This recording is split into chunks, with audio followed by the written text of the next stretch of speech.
Të dashur teleshikues të televizionit të shqiptarëve të Amerikës, si gjithmonë ne mbështesim shqiptarët që të angazhohen në jetën politike amerikane. E kemi mbështetur të gjithë kandidaturat që janë këtu në Michigan, pavarësisht drejtimit politik që kanë pasur dhe kanë. Por gjithnjë jemi të mendimit se ti mund t'jesh më afër me votuesin kur i bën të ditur se kush je, se çfarë mund të bësh për të, edhe si mund të arrish këtë. Dhe kjo arrihet edhe nëpërmjet intervistave në televizionin tonë. Dhe sot kemi një mik tonin tashmë është bërë si zot shtëpie, Renis Nushaj, kandidat për senator në shtetin e Michiganit në zonën elektorale 9 apo distriktin 9. Renisi vjen me një përvojë, sikurse kemi ndjekur në bisedat e tjera nga fusha e drejtësisë, por natyrisht do t'jap më shumë. Ndjehet sepse ka realizuar ëndrrën e vet, por do t'i jap më shumë komunitetit ton, komunitetit shqiptar, në zonën ku ai jeton.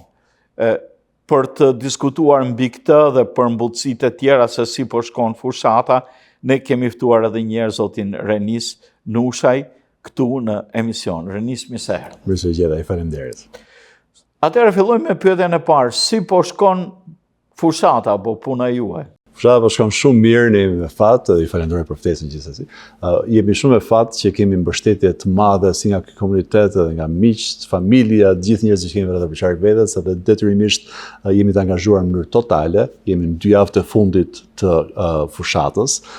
Votimet bëhen në 4 gusht, votimet finale. Tani jemi në atë fazën ku po bëhen votimet paraprake, dhe kemi aftësinë që të bëjmë vota që në këtë moment. Detyrimisht duke qenë se jemi kaq afër fundit, edhe dëshira jonë edhe angazhimi jonë ka qenë edhe më i angazhuar se sa më përpara.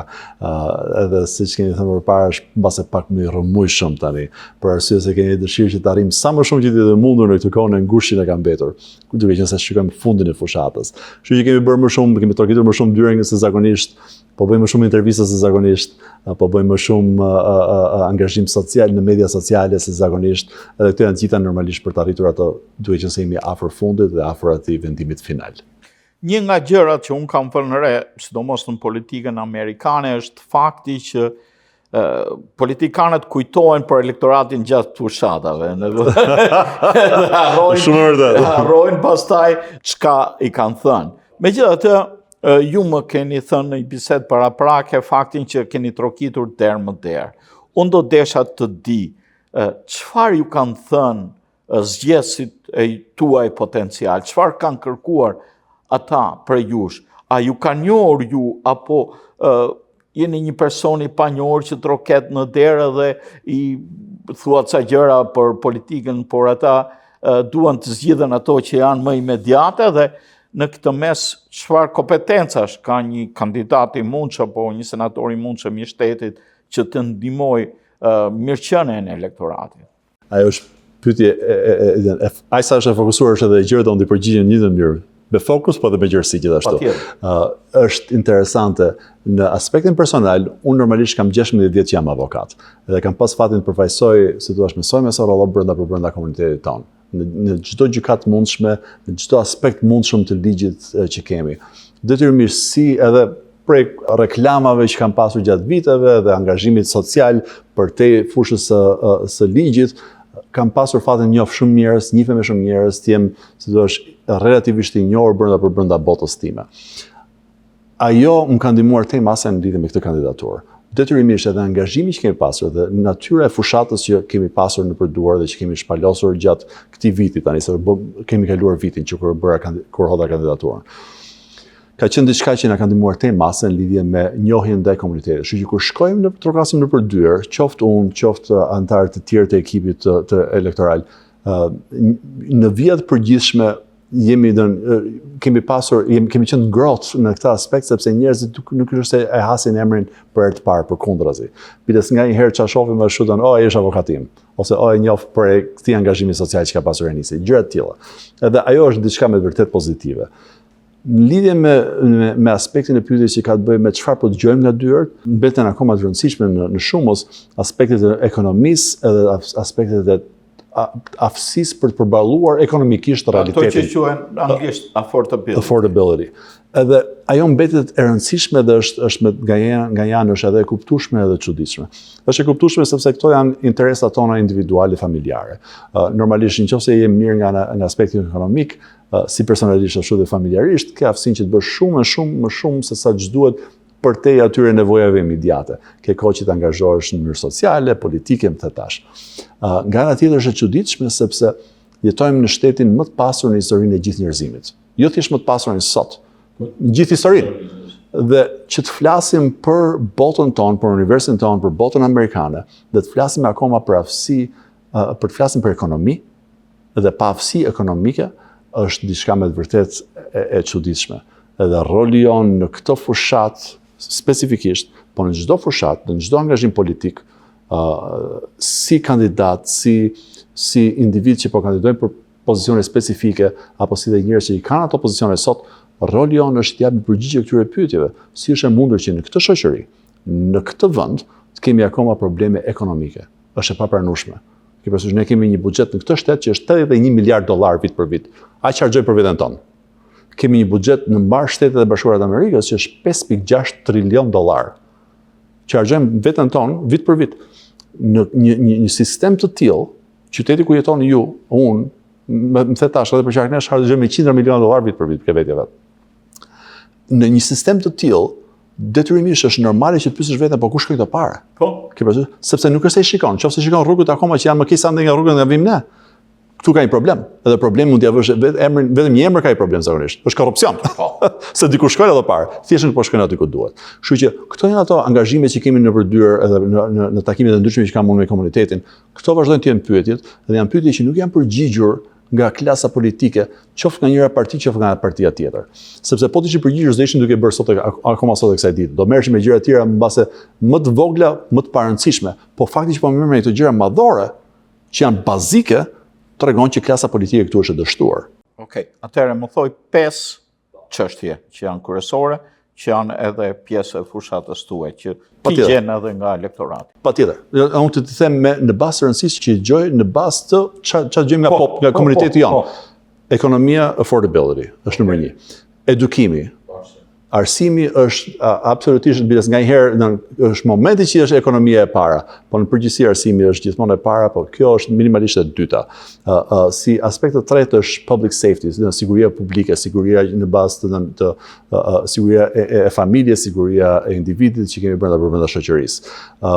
Pastaj dy që janë komplet të momentit, do thosha unë, që janë shumë interesante për mua, kanë të bëjnë me data centers, me fjalë të qendrat e informacionit në lidhje që po mundojnë të ndërtojnë çdo qoshet Amerikës, AI. Okej, po ato kërkojnë një pjesë të mirë energjie, kërkojnë një pjesë ujë, ka probleme me pronësinë, me njerëzve, me absolutisht. Problem shumë i madh dhe është një nga pyetjet që bëhet më shpesh në këtë cikël që dëgjojmë neve tani.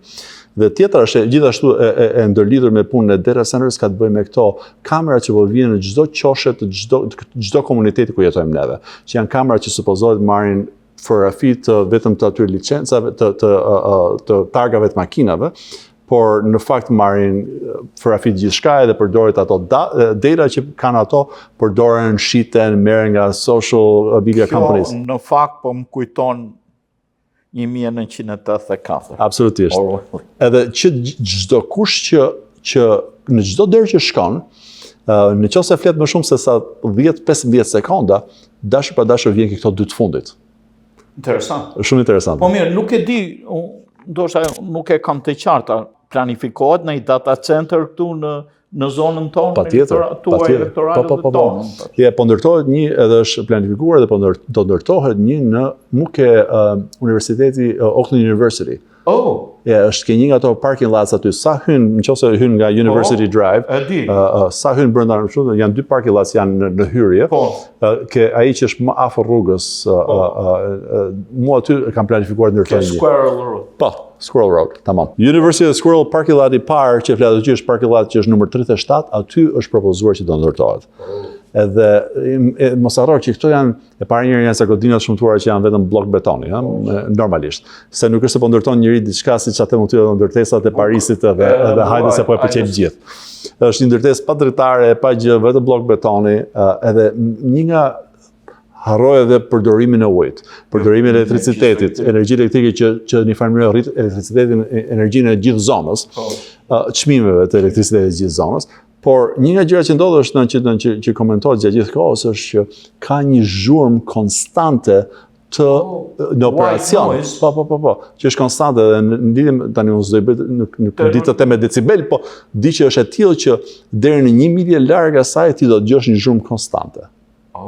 Edhe këto janë gjëra si thosh, edhe ne kemi 53 nga këto në shtetin Michigan, që nuk është se jemi pa ato, po janë nëpër vende që ti nuk të ka rasti. Po tani duhet qenë se e kanë më të kollajt këto korporata që i kanë prona. Kanë ujin aty afër, kanë atë gridin elektrik aty afër, aftësinë që të bëjnë mos kanë 100 kanalizime, po të bëjnë 5 metra kanalizim, vend që të bëjnë 500 metra kanalizim, i bin shkurt. Mos harrojmë atë incidentin në Kub. Është është një zhurmë. Është vërtet. Varet si të vjen. Ke parasysh, varet si të vjen, absolutisht. Kështu që këto janë ca nga ato probleme dhe njerëzit janë koshent për këtë punë, sepse një pjesë gjithmonë si gjithçka që po na ndodh ose do të jap dy konstatime. Edhe janë mbrapsht nga rëndësia, po në fund do thosha, okay, për çfarë po na vlen? Për internet më të shpejt? Ke parasysh për çfarë po e bëjmë gjithë të sakrificë, ke parasysh në komunitet. Kjo është e fundit. Po e para është po e bëjmë, po i ndërmarrim gjithë këto hapa. Po nuk po bëhet një bisedë lidhur me këto hapa, sepse nuk po sqaron njëri, është thjesht do e bëjmë. Edhe ligji, këtë di të them sepse duke qenë se jam avokat, kam një farë njohuri për këtë punë. Ligji zakonisht vijon bisedën publike në lidhje me çdo subjekt mundshëm. Nëse ne do angazhohemi në anën publike, themi ore, për çfarë po e bëjmë? Çfarë limitimesh do ketë? Ku do ndërtohen? Përse po i ndërtojmë? Ke parasysh? Ku është ajo balanca? Sepse ekziston balancë. Ku është fitimi? Ka përfitim ky komunitet për këtë punë? Se nëse s'ka përfitim, po burra çoj diku tjetër, aty ku ka përfitim. Por nëse do e bënin këtë bisedë, në farë mënyrë gjëra që do vijonte ishte legjislacioni. Po. Neve çfarë po bëhet? Po na futet, po thon, hajde po ndërtojmë tani, ndërkohë që s'ka as legjislacion, s'ka as bisedë, s'ka asnjë gjë. Këto janë gjërat që po në farë mënyrë e vrasin komunitetin tonë dhe prandaj është edhe janë të angazhuar në këtë pikë. Ti madje që është propozuar dhe një data center kineze diku. Po ndërtohet një në Sëllin, po ndërtohen janë në këtë moment që flasim neve janë propozuar rreth 20 cop të reja. Tani janë gjitha në faza të ndryshme, ajo në Sëllin është aprovuar, kjo në Oakland University është aprovuar, në ca vende të tjera janë akoma duke angazhuar të mundohen marrin autorizimin dhe qyteteve. Unë nuk pitem se në Oakland University gjithë studentët që jetojnë aty do të jenë nën të presionin e... Absolutisht. Është çmenduri ta mendosh, edhe ekziston një mënyrë më e mirë për të organizuar këto, është pikërisht kjo mënyra që tham që të angazhohemi në biseda, dhe të bëjmë atë bisedën publike civike që është e nevojshme për të bërë një shoqëri civile, një shoqëri demokratike. Kjo parasysh përpara se të kemi legjislacion që jep drejtim kriterjeve dhe limitimeve apo përfitimeve që ka ky lloj hapi që duhet hidhur nga komuniteti, nëse është nevojshëm ta hedhë të hap. Prandaj unë jam i predispozuar që them shikoj, ne do të vëmë një moratorium në vend deri në momentin që të kalojmë legjislacionin përkatës. Ashtu sikur se bëjmë për gjithçka tjetër. Ke parasysh. U apitam këtë se dia si problem kryesor. Megjithatë në elektoratin shqiptar, shqipfolës, po thoya kështu. Një nga problemet mund të jetë problemi i emigracionit të ligjeve të AIS e këto tjera. Çfarë propozoni në këtë drejtim dhe çfarë ju ka dalë përpara si kërkesë? Siç e dini dhe ju, jam avokat për 16 vjetësh. Edhe gjatë atyre 16 viteve, duke qenë se jam emigrant personalisht dhe kam përfaqësuar shumë emigrant, kam njëri të hollësishme lidhje me ligjin e emigracionit siç ekziston sot. Ligji i emigracionit që kemi neve në Shtetet e Bashkuara të Amerikës është një ligj që ekziston që nga viti 1986. S'kemi pasur ndryshime. Është një ligj. Çfarë kemi sot edhe arsyeja pse flasim për emigracionin sot në vitin 2026? 40 vjet më vonë. Okay? Flasim për arsye se kemi një interpretim të ri të ligjit që është 40 vjet i vjetër. Edhe është një interpretim që nuk është në favor të komunitetit tonë, sepse ky është komunitet emigrant. Është një interpretim që thotë që në çdo aspekt mundshëm mundohet të krijojë barriera ndaj aftësisë së anëtarëve të komunitetit tonë për të arritur gjërat që duan të arrijnë në për veten e tyre personalisht, për familjarët e tyre, për bashkimin familjare, për të dashurit, për nusën, vllajën, motrën, prindërit, fëmijët, më the tash. Detyrimisht në grupin Shqipfolës shikojmë që ata që janë qytetarë amerikanë, personalisht thonë, okay, unë e kam hedhur atë lumë edhe nuk kam nevojë të mendoj për atë punë. Por dashur pa dashur, duke qenë se gjithmonë vim me familje, me anëtarë të familjes që kanë nevojë, jemi edhe kur e kalojmë atë lumë vetë, mbetemi akoma me një sy mbrapa duke folur akoma për anëtarët e familjes. Vëllezërit, motrat, të gjithë me radhë. prindërit. Detyrimisht, edhe pse ligji është ligj federal, edhe pozicioni im si pozicion legjislativ është pozicion shtetëror, unë kam një detyrimisht kam jo vetëm dëshirë dhe nevojë, por kam edhe predispozitën për të ndihmuar çdo antar të komunitetit tim në lidhje me këtë punë. Roli që shoh unë ke legislativi është ky. Kur flasim për angazhimin që ka Immigration Customs Enforcement, ICE, në komunitetin tonë, më duket shumë disproporcional. Më duket disproporcional për arsye se e shoh të panevojshme që gjërat që ICE ka bërë më parë në mënyrë krejtësisht paqësore dhe pa pasur asnjë lloj tendence për të trazuar shoqërinë dhe parametrat e shoqërisë amerikane.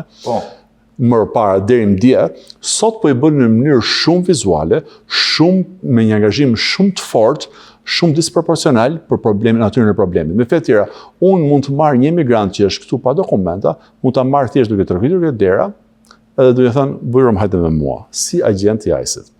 Ose mund të shkoj atje dhe të shtyej derën, ty me tanks brenda, e me pistoletë dhe një greater am të tash.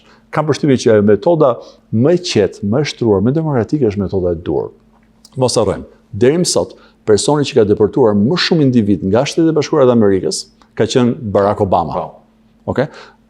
Presidenti Trump akoma s'ka deportuar, ai s'ka deportuar ai zoti punës. Por ka bërë zhurmë më tepër. Ka bërë zhurmë më tepër. Edhe kjo për mendimin tim është e panevojshme dhe e palogjikshme. Roli legjislativ është thot në këtë mes thotë që ky është rol që e ka çdo entitet legjislativ i shtetit ose lokal apo i countyt apo kudo që ti jesh. Është që ti thuash punonjësve të tu të mos angazhohen në ndihmën e Immigration Customs Enforcement për aspektet civile të emigracionit, sepse ky nuk është roli jonë.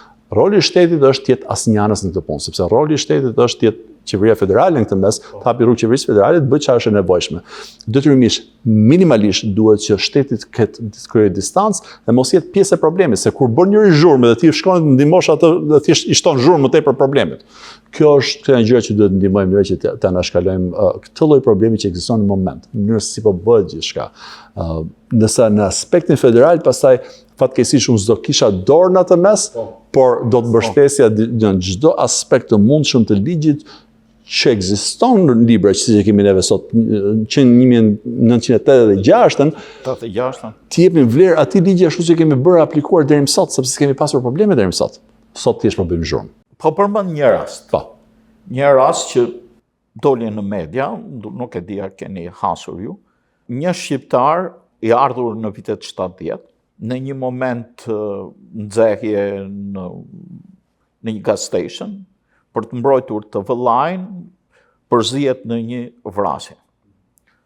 Dënohet me 10 vjet, mas një farë periudhe 4 vjeçare për sjellje të mirë dhe kështu lirohet dhe për probleme që kishin dalë në gjykimin e tij, edhe vazhdoi jetën e vet. 40 vjet, person model, njeri model me familje, ka kriju biznesin e vet, ka zhvillu jetën e vet. ICE gjen këtu këtë dënimin 10 vjeçar dhe kërkon ta deportojë pas 50 vjetësh. Një veprim me vend i guvernatores e fali këtë person me sipas ligjit, kështu që ICE nuk kishte pse ta deportonte përsëri. Pra ka raste kaq ekstreme. Edhe më ekstrem se aq. Në praktik ka dhe më ekstrem, po unë e hasa në media këtë dhe bëra analizën e rastit, personi gjithë jeta e vetë, pastaj ishte pozitive, dhe edhe fakti ishte për vetë mbrojtje.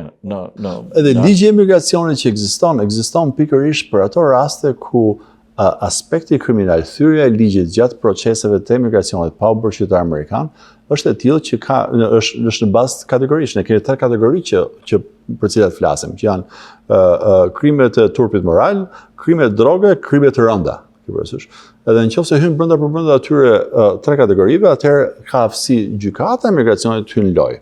Me fjalë janë procese juridike në cilat angazhohesh. Nuk mund ta lejosh çdo aspekt të sistemit të përfshihet brenda thjesht një aspekti ekzekutiv, që thua unë do të marr thjesht po të kesh bërë çfarë lloj krimi, do të marr të nxjerr për jashtë. Për arsye se ligji ka kriterje specifike. Ju e keni qartë nga përvoja juaj. Çfarë mund të bëni ju në këtë drejtim? Çfarë keni kompetencë të mundshme? Kompetencat që ekzistojnë brenda strukturës është thjesht në angazhimin që në distancimin sepse çfarë ndodh? Të jap të shpjegim. Çfarë ndodh është që në shtetin Michiganit, në bazë të ligjit federal, një grup si Immigration Customs Enforcement ka aftësi të operojë vende për 100 milje nga kufiri. Okay? Kështu që në farë mënyrë përfshin pak a shumë gjithë shtetin. Por në mënyrë që duke qenë se nuk është agjenci, ajo është agjenci civile, nuk është agjenci që ka kompetenca për të qenë agjenci civile. Nuk është grup policor, nuk është ushtri, nuk është pa çka si vishën. Detyrimisht janë të angazhuar gjatë gjithë kohës me persona që kanë kompetencat e policore brenda shtetit, që janë ose policat lokal, ose ata të sheriff's deputies më thetash, ashtu patrols, ashtu state police më thetash. Tani, çdo agjenci specifike, për shembull, policia lokale juaj, e çdo komuniteti, e çdo qyteti, e prori i tyre është City Council, me fjalë administrata lokale. Në County Commission, e prori është Board of Commissioners. Për State Police, e prori është legislatura dhe governor. Kështu që, në qoftë se do i themi se cilit entitet, në bazë të raportit që ke e pror në punës, edhe thua që nuk mund të angazhohesh për aplikimin e ligjit civil të emigracionit të ndihmosh një entitet që në këtë moment po sillet si tiran ndaj individëve. Në qoftë se do japim një limitim të tillë, dhe unë do isha në favor të dhënë një limitim të tillë në rangun shtetëror, atëherë ajo në një farë mënyrë do të prisje këtë lloj angazhimi, do të limitojë këtë lloj angazhimi që ka ICE në këtë moment në këtë shtet për komunitetin tonë. Dhe ajo do të ishte hap i nevojshëm dhe kam përshtypjen të ishte mirë pritur gjithashtu. Nuk ka arsye pse të angazhohemi në këtë mënyrë. Unë më ka qelluar nga që jam si gazetar në fushatën të 2 grupeve politike. Më vura re që në një fushat të një senatori për shtetin e Michiganit, personat që ishin donatorë, aty ishin biznesmen. Dhe ata si biznesmen kishin arritur në përfundimin se duhet bërë dallimi midis atij një personi apo familje të zakonshme që vjen ndoshta ka ardhur ilegal, por bën një punë konkrete, për shembull në Meksika. Dikush më tha në një ambient të shtëpisë, po shtonin ka rrjetet kablore dhe gjithë punonësit ishin meksikan. Edhe natyrisht një pjesë për tyre mund të jenë edhe ilegal, nuk e di. Por këta i ngrinin si problem kandidatit të tyre republikan faktin që duhet për dallimi midis individëve që mund të jenë ilegalisht, siç ka dhe komuniteti ynë, kanë hyrë në mënyrë ilegale, po janë krejtësisht persona të civil normal pa shkelje përthyer ligjore nga kriminalët, se që kanë infiltruar dhe kriminalë, që dihen që marrë me drogat dhe vazhdojnë të merren me drogat, me prostitucionin, me gjërat e tjera, duhet bërë një dallim i tillë. Absolutisht. Dhe tepër do thosha edhe që të bëjmë angazhimin ton në lidhje me aplikimin e ligjit, të merremi me aspekte si puna e këtyre që o burrat i çojnë gjithë çka janë këtu të padokumentuar, të marrim të nxjerrim për jashtë që gjithë. Ajo është ç'menduri ta mendosh për arsye se kush janë këta individ që qoftë të mendojmë ashtu siç mendojmë që janë rreth 11 deri 20 milion njerëz të padokumentuar në Shtetet e Bashkuara të Amerikës. Këta nuk është se jetojnë hënë. Janë pjesë e fabrikës, janë pjesë e shoqërisë tonë. Jetojnë në apartamente në përshpira, kanë punra, marrin blen makina, blen rroba, blen ushqime, shkojnë çojnë kalabajt në shkollë, më thotë janë pjesë e shoqërisë amerikane, shoqërisë tonë. Në fund fare një farë dallimi duhet, e mos harrojmë që ligji i emigracionit ka filluar për të parë diku në vitin 1900. S'kemi pasur më parë. Nuk është se është diçka që është dhënë, është pjesë e jetës në mënyrë logjike, është thjesht një nga zgjedhjet që kemi bërë neve që të kemi më të organizuar sistemin e emigracionit në vend. Nuk ka njerëz që vinë këtu në mënyrë ilegale. Ai si koncept është koncept i gabuar. Ka njerëz që vinë këtu në mënyrë pa dokumenta. Ke parasysh, të qenit ilegal presupozohen që ti ke bërë diçka gabim. Nuk është gabim vish në Amerikë. Në Amerikë do të vinë gjithë bota. Puna është, a kemi mundësinë që të arrijmë këtu ashtu si duhet në bazë të ligjeve që kemi. Dhe ngaherë njerëzit e kanë më përkollaj ose e kanë të pamundur për të ardhur këtu në mënyrën e rregullt, atëherë janë të detyruar të bëjnë çfarë do lloj që është e mundur, ashtu si kanë bërë shumë prej familjarëve tanë, prej njerëzve që njohin pjesë të anëtarëve të komunitetit që janë dashur të bëjnë çfarëdo që të jetë e mundur që të vinë në Amerikë. Edhe pastaj çfarë bën? Çfarë dallimi bëjmë neve? Ti mund të kesh ardhur në mënyrën më ilegale që ekziston, më pa dokumentuar që ekziston. Por nëse ty të pranohet azili politik, pastaj bëhesh i dokumentuar. Atëherë çfarë ndodhi aty legalitetit tënd? Ke parasysh? Këto janë koncepte ligjore që neve japim aplikim në jetën e përditshme, edhe politika i jep vlera morale, ku në fakt nuk ka aspekte morale të kësaj çështje. Janë thjesht njerëz që vinë nga vende siç kemi ardhur ne, që duan të vinë në Amerikë për arsye se shikojnë vizionet e tyre të Amerikës. Edhe ky vend është vend lirie, vend që ka merita sociale, ekonomike, më the tash. Prandaj do vim këtu. Kjo është diçka që do ta inkurajojmë, jo ta shkurajojmë. Si po shkon fushata juaj, si bëhet lufta në thonjza brenda partisë për sigurimin e një vendi, qoftë tuaj apo një vendi tjetër politik, do të diskutojmë edhe një pjesë të kandidatëve të tjerë shqiptarë, ku janë mendimin tonë, ku ata vepruan jo si duhet, si që gjykojmë ne. Fushatat ndjekin disa parametra universal ka përshtypjen. Janë një lloj siç e kemi ande nga vim, ashtu i gjejmë edhe këtu. Në fund fare është çështje duhet fitosh votën e çdo individi pak a shumë në mënyrë individuale, personale. Po në pafësi duke që se këto, siç sa më parë, po flasim për një vend, një konturet e distriktit tim përfshin 260.000 veta, përfshin rreth 130.000 votues. Në pafësi për të bërë bisedë me 130.000 veta, detyrohemi që të kontaktojmë çdo individ në çdo mënyrë të mundshme që ekziston, edhe qofshin këto intervista si puna kësaj, ato trokitjet që bëjmë nder, komunikim nëpërmjet postës, nëpërmjet mediave sociale, reklamave, më the tash. Gjithë ky angazhim është pjesë i angazhimit që ndodh brenda partisë. Sepse në fillim ne nuk kontaktojmë me gjithë ata që do votojnë në nëntor, po votojmë me gjithë ata që do votojnë në gusht, në 4 gusht. Universi total i njerëzve që votojnë në 4 gusht brenda Partisë Demokratike, antarët e cilës jam unë, neve e kemi llogaritur të jetë diku rreth 30 deri 33.000 individ. Dhe në mënyrë këta janë ata që janë si thua më të prirur për të votuar brenda partisë, që janë një element i partisë që është më i angazhuari. Këta njerëz i gjen shumë vende, po e para i gjen në shtëpi. I gjen nëpërmjet media sociale, nëpërmjet intervistave të tash. Po një nga vendet ku i gjen gjithashtu janë këto takimet e partisë të çdo klubi demokratik që ekziston në zonën tonë. Unë jam kryetari i Partisë Demokratike në qytetin e Detroit.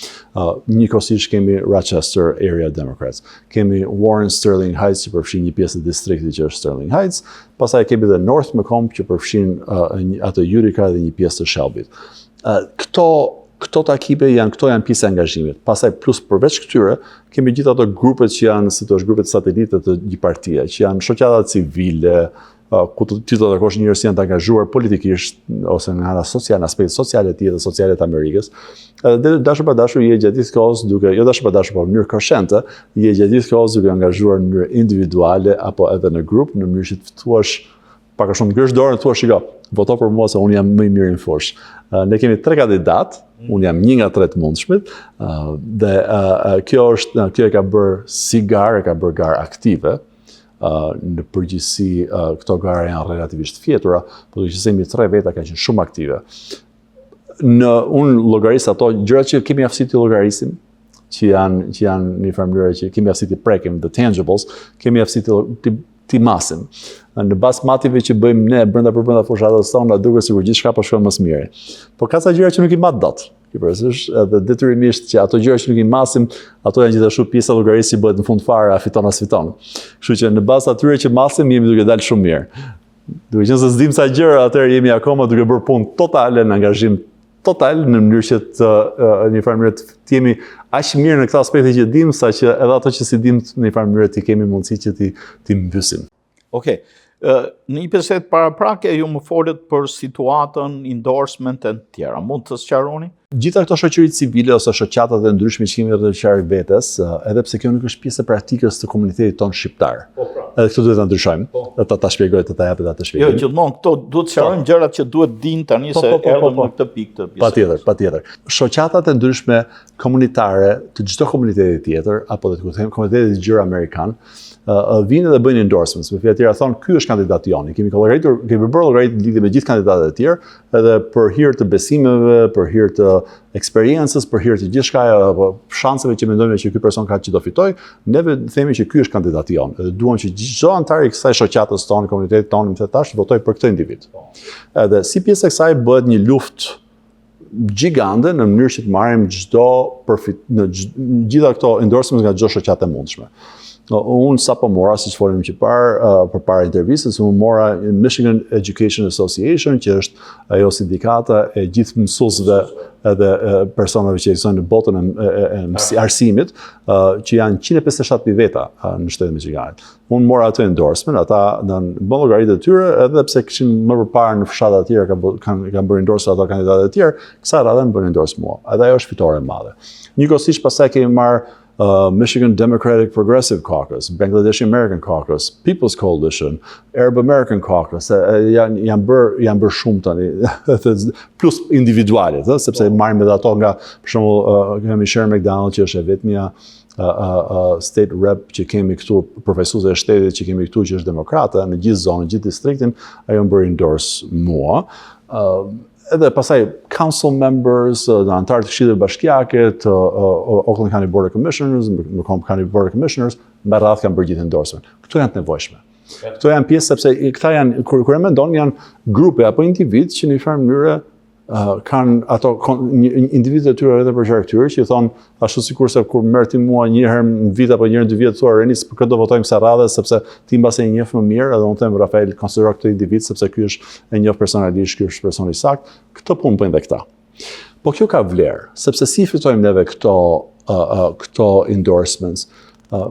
Dashur pa dashur shkoj përpara këtyre komuniteteve ndryshme, të jap shembullin e komunitetit të Bangladeshit këtu ke zona jonë. Interesant, Bangladesh. Po. Ata kanë Bangladesh American Democratic Caucus, që është një lidhje e këtyre individëve nga Bangladeshi, Bangladesh Amerikan, që janë me prirje demokratike. Ti je detyruar të shkosh atje, të njihesh me komunitetin e tyre, të flasësh me individët e komunitetit, të flasësh me ata që janë dashur pa dashur më të angazhuar të komunitetit, udhëheqësit e komunitetit. Edhe të flasësh, thuash, okay, çfarë vizioni ke për atë komunitet? Pse duhet ta fitosh votën ti dhe jo ai kandidati tjetër? Neve këtë nuk e bëjmë në komunitetin tonë. Na mungon në mënyrë totale. Nuk e bën asnjë organizatë që dijon. Përkundrazi. Po ky është dështim i madh. Sepse dashur pa dashur ne i sjellim nga një herë, sepse shikoj për shkak të angazhimit që kam pasur unë në këtë komunitet, i kam parë ke televizionin shqiptar kur bëhet 25 vjetori në televizionin shqiptar, kisha aty kandidat. Kur kemi bërë në Kisha kanë parë kandidat, ke xhamia kanë parë kandidat, ke çdo institucion i mundshëm, ke te që jam the tash, edhe ke gjithashtu që Vatra më the tash, gjithmonë ke parë kandidat. Po çfarë nuk kemi parë është endorsement, një proces për endorsement.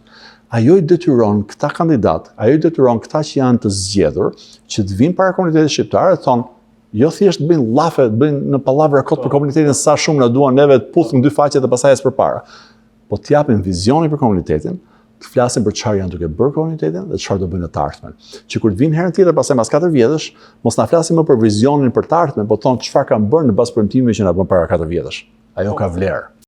Ka vlerë, ju keni kontaktuar shoqata tilla si Malësia, Jehona e të tjera? Po. Shiko, dhe mos harrojmë që në rastin tim personalisht si kandidat si shqiptar, është më kollajt për mua se sa për këdo tjetër.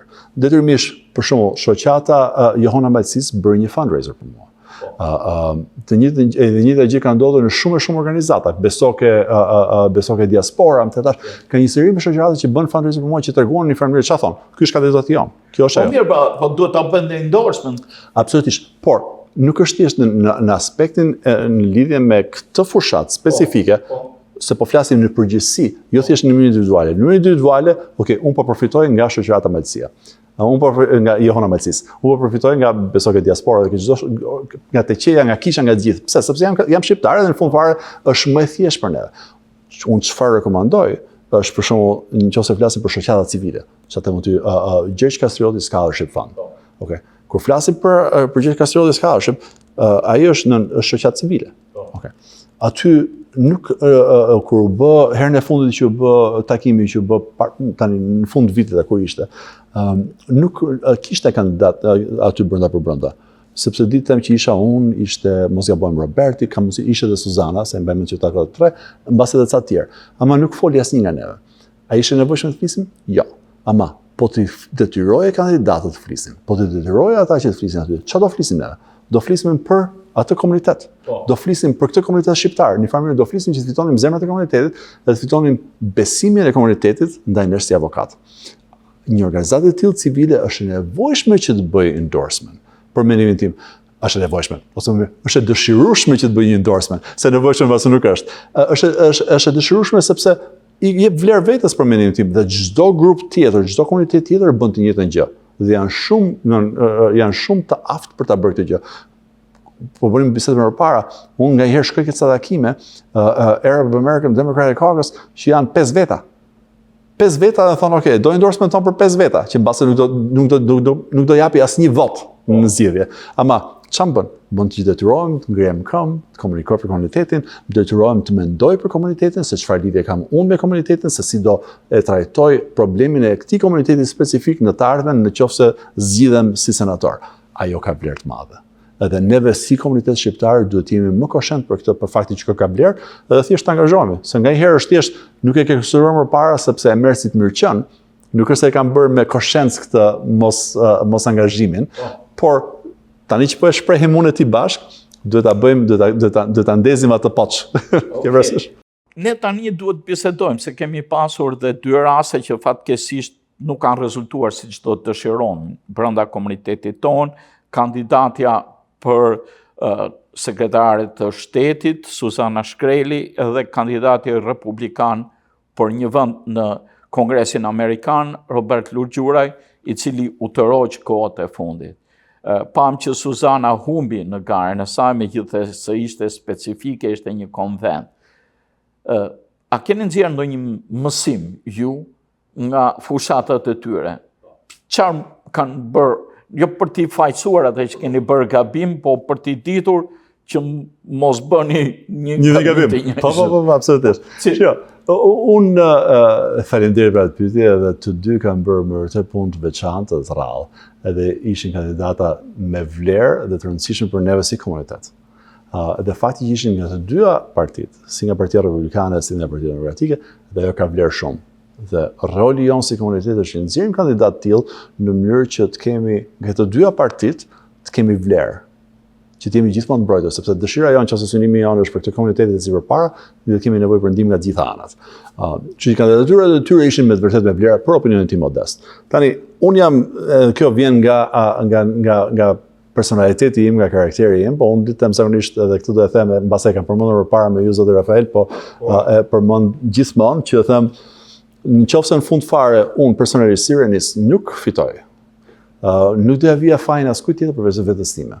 Sepse ideja ime bazë është kjo që nëse jemi aq zgjuar si kandidat sa mendojmë që jemi, edhe gjithsesi njerëz mendojnë që jemi më zgjuar. Nëse mendojmë që jemi aq të aftë sa jemi, nëse mendojmë që jemi ideologjia jonë politike është më e saktë, lufta jonë politike është e durë dhe po ndihmojmë më shumë njerëz nga të gjithë, rezultatet duhet të tregojnë në fund fare, që këto ishin gjithat sakte. Nëse rezultati nuk e tregon që diku kemi pasur një shkputje. Tani nganjëherë shkputjet janë të vogla. Mund të kesh shumë gjëra mirë, por ke një shkputje të vogël. Në lidhje me garën e Suzanës, unë do thosha që ajo si garë, si natyrë gare, ishte pak e komplikuar. kërkonte shumë prej komunitetit në një kohë rekord. Duke qenë se shkon një konvent, kur shkojnë ata që janë më partizanët brenda partisë, në mënyrë që ti mundje, dhe Suzana tani unë mbaj mend dhe mos ma cito këtë, po mos gabon morin diku ke 2000 ca vota në total. Në qoftë se ose diçka të tillë. Në qoftë se aty ishim do total 7200 veta që hotën vota. Okay? Tani në qoftë se që ta bëj ashtu si duhesh, që Suzana të fitonte, duhet që të kishte nga komuniteti jonë, të kishte angazhim më të gjerë se aq. Me vetë tjera, sepse kur e mendon, ajo do fitonte me 3500 e pak vota. Pra, në qoftë se ajo do të kishte qenë më e pranishme edhe këtu në televizion edhe të bënte apel komunitetit, hajde një sot, vetëm për këtë ditë është, hajde një këtu, do t'ju qerasu. Edhe i qerasi, kjo është e fortë. Shiko, edhe Suzana pati, unë kur hyra në dhomën, aty në konvent në Kobo Hall ku ishim ne, Suzana kishte mbase dhomën më të madhe aty. Edhe kishte mbushur plot. Kishte shqiptar sa dush.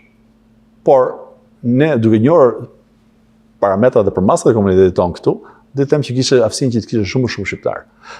Dhe po të ishin regjistruar për atë punë, se kishte disa hapa që e bënin pak komplikuar. Por nëse të ishin regjistruar 30 minuta para se si duhet të regjistroheshin, dhe të vinin atë ditë, harxhonin një ditë për Suzanën, do kishin pasur një rast të rrallë në lidhje me kandidaturën e saj, sepse kandidatura e saj për sekretari e shtetit është e tillë që ka mundësinë që do e kishte fituar pa problem në nëntor, edhe ai ishte në moment i vyer.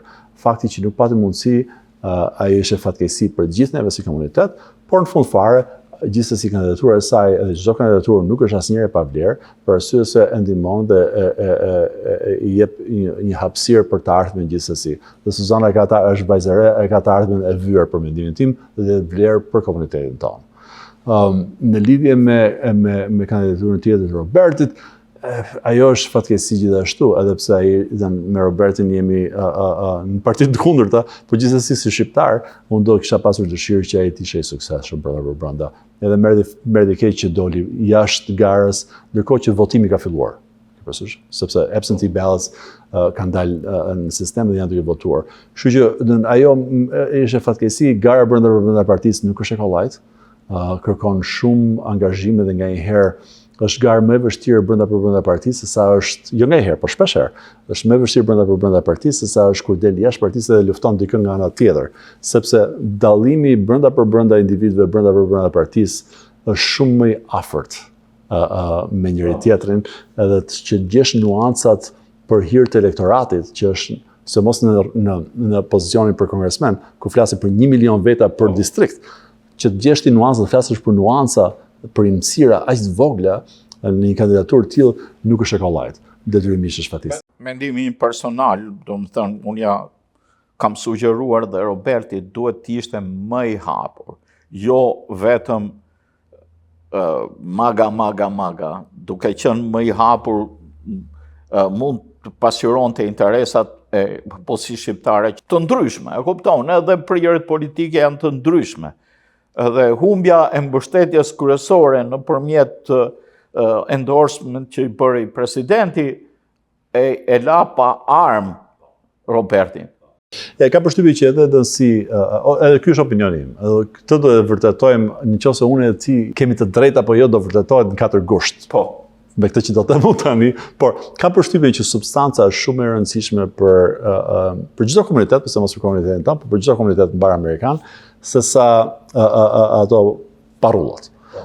Edhe substanca na thotë që duhet në një mënyrë kur paraqitemi para komunitetit tonë, sidomos për ata prej nesh që vinë dashur pa dashur janë jashtë atyre jashtë botës qendrore të një partie, atij boshtit politik të qoftë Partisë Republikane, qoftë Partisë Demokrate. Nëse vjen nga jashtë, ashtu sikur se erdhi Roberti, ashtu sikur se mbase vi unë, është e nevojshme që ndërkohë që je duke fituar brenda partisë, duke bërë punë që ty është brenda atij boshti, është e nevojshme që të kesh substancë dhe të jesh serioz. Dhe çfarë ne kuptojmë me atë është që parrullat e ka vlerën e limituar. Edhe ndodh nganjëherë ajo që duhet që nëse të digjet një element i asaj parrullës, pastaj digjesh edhe vet. Ndërsa substanca, kur flasim për gjërat që janë të rëndësishme për botën, për ato 5 gjëra që folëm neve që parë.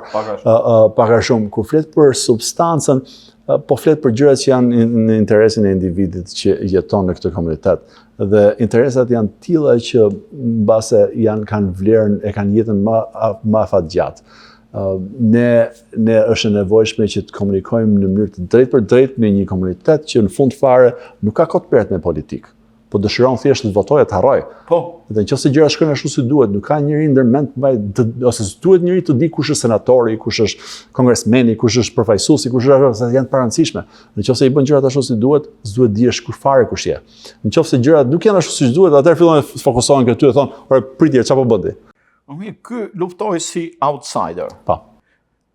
Duhet të kishte analizuar brenda partisë, ku janë levat brenda partisë. Në fakt, ne donim ishte një shqiptar me çdo kusht, a kupton? Ne kishte atë mundësi, është një zonë që ka mjaft shqiptar. Ndoshta luajti i keq, ashtu mendoj, ka luajtur brenda partisë keq, nuk i ka vlerësuar forcat e tjera, levat që janë brenda partisë republikane lokale, mbështetësit potencial ose jo të tij. Në këtë mes, unë mendoj që ai duhet të analizonte më mirë konkretisht si ishin levat politike, si ishte angazhimi politik, ku mund të fitonte brenda partisë të tij, sepse kandidati tjetër nuk duket që ka ndonjë vlerë të saktuar, po vetë ka emër. Po jo, ky Jon ishte më i mirë. Ky Jon ishte 100 herë më i mirë për atë mohabet. Sa se vë dyshim fare atë. Edhe unë një lloj si ju nuk i vej faj Robertit për këtë. Edhe mbase ju keni absolutisht drejt që pjesë e rolit tonë si kandidat është pikërisht të bëjmë këto lloj analizash. Edhe jo se do fitosh çdo analizë të mundshme, edhe kesh mundësi që mbasi e bën analizën, të shkosh të prekësh pikërisht atë lev që duhet, ta prekësh në mënyrë tillë që të japi rezultatin që do ti. Jo të gjitha do funksionojnë ashtu përkundrazi, shumica nuk do funksionojnë ashtu. Llogaria elektorale është a do lëviz dot aq leva sa të janë nevojshme në mënyrë që në fund fare rezultati të jetë pozitiv. Edhe unë jam i opinionit, dhe kjo vjen mbase nga tradita jonë shqiptare, nga biseda mbar kombëtare që kemi nëse shqiptarë, është që momentin që fillon e hedh vallën do të çosh deri në fund. Detyrimisht dalja përpara kohe, unë do thosha që ishte mbase ajo është bërë me shumë llogari, me shumë konstatime, jam i sigurt, por në botë kuptimin ton, duke qenë se votat janë duke u hedhur aktivisht në këtë moment që flasim neve, ajo ishte fatkeqësi. Unë do kisha qenë i opinionit që më mirë që të shkojë deri në fund edhe të shikojë ku qëndronte me vërtet vlera e saj, e kësaj zgjedhje elektorale, se sa të merreshe një vendim i tillë i parakohshëm. Faktikisht, për ta ditur se këtu duhet të sqarojmë edhe disa gjëra që lidhen me fushatën tuaj.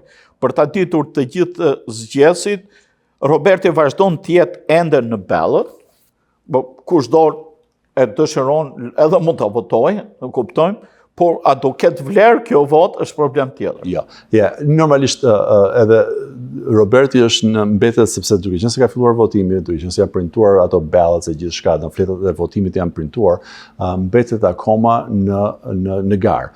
Por ai është tërhequr nga gara. Detyrimisht edhe pse ekziston opsioni për çdo prej nesh të vërë emrin e Robertit, të mbushë emrin e Robertit në kuti, do ishte harxhimi i votës shqiptare. Do ishte me të vërtet fatkeqësi që vota e shqiptarëve të humbte në mënyrë tillë.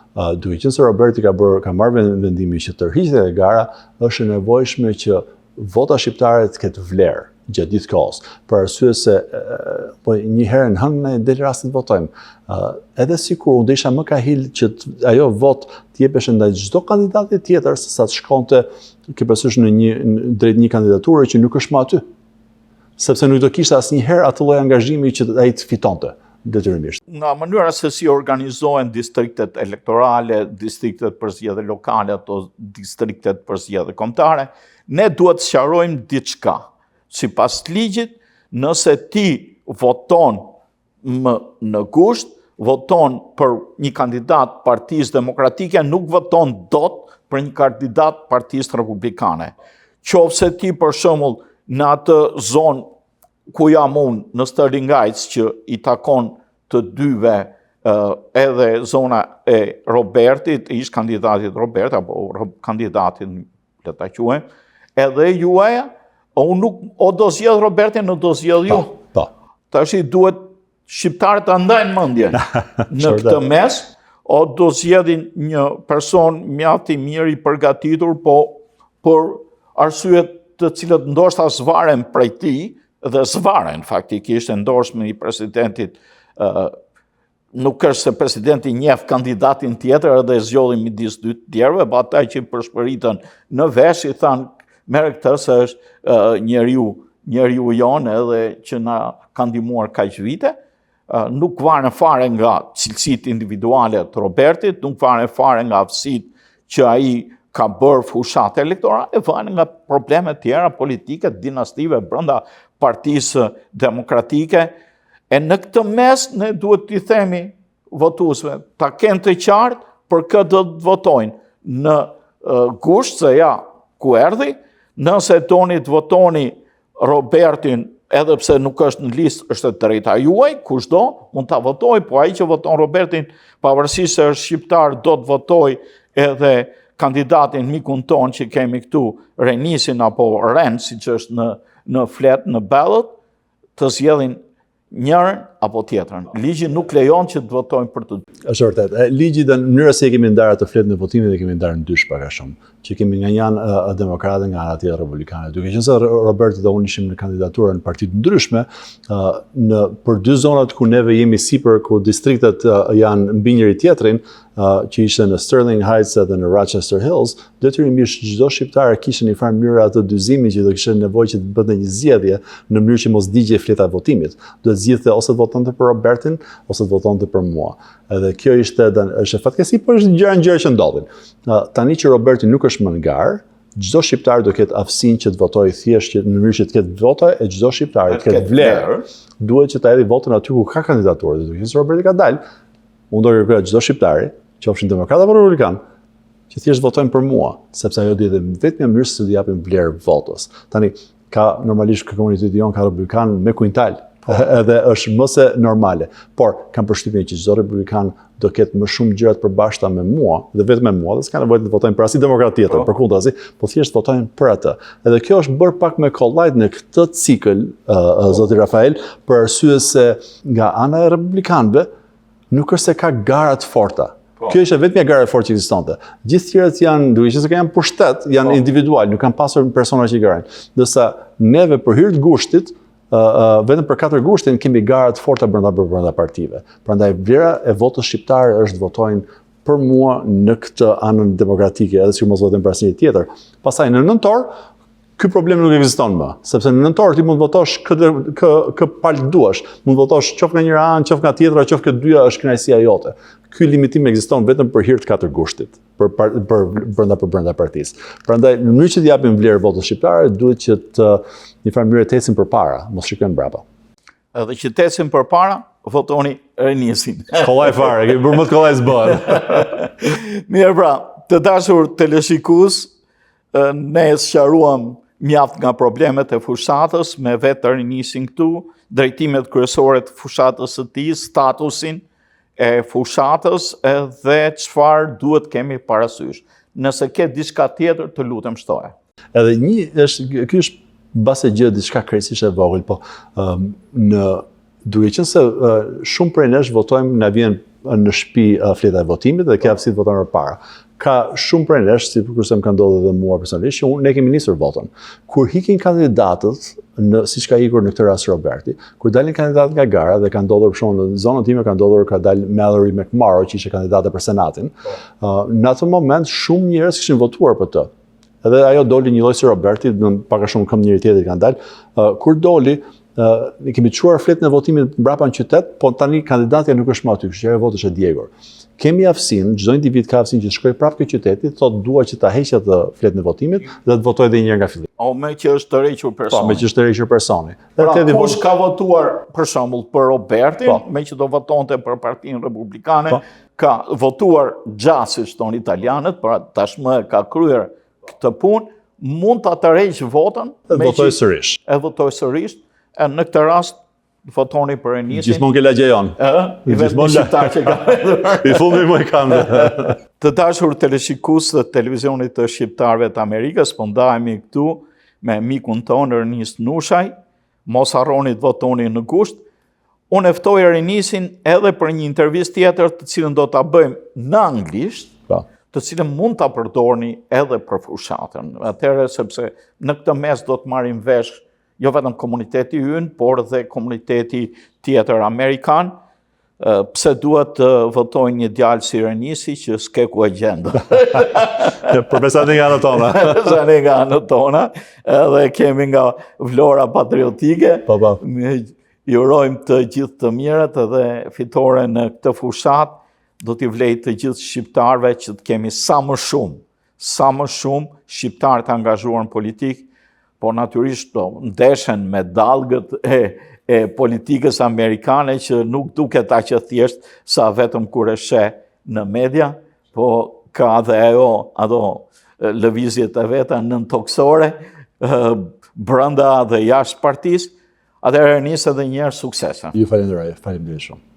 Të dashur teleshikues të televizionit të shqiptarëve të Amerikës, ne këtu i dham fund këtij emisioni me kandidatin Renis Nushaj për zonën e 9 elektorale.